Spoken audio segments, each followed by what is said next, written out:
A day in a life as dakilang tambay. Char! So, nandito kami ngayon ni Iwog sa Manila dahil na-invite kami ni Tita Cynthia. At syempre, eto, free ang accommodation namin. Ang ganda ng tutulayan namin ngayong gabi.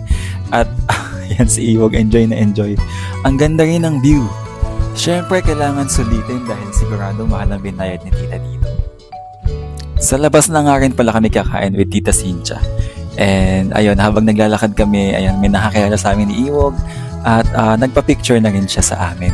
And dito kami napag-decide ni Tita na sama naman kami kakain dahil parang narinig niya na masarap daw yung pagkain dito. Kaya lang medyo naghihintay pa kami. And syempre, after a few minutes, ayan, dumating na rin ang aming mga pagkain. At ang in-order namin ay yung crispy sisig nila, yung buffalo chicken wings, and sinigang na hipon, plus nag-order pa kami ng lumpiang gulay, and ano pa ba yung in-order namin? Isa nakalimutan kami yung tao. And kita niyo si Tim. Siya yung umubos talaga ng lechon, crispy pata. After that, pumunta kami sa Paragon Family KTV para mag-karaoke. Ayan. Picture muna kami ni Iwag sa room to be kasi feeling namin malapit na. Char. And ayan, nakikita niyo naman si Tita Cynthia, oh. Ang galing niyang kumanta. Grabe. Kahit mataas, abot na abot ng boses na.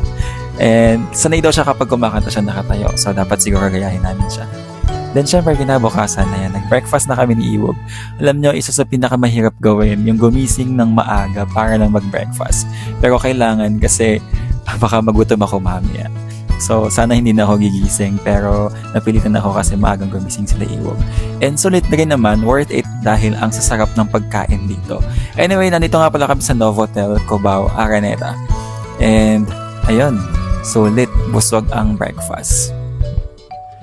Pagkatapos namin kumain ni Iwog, lumabas din kami dahil gusto namin gawin ng mga damit. Wala kami kanina isusuot sa mga susunod na araw.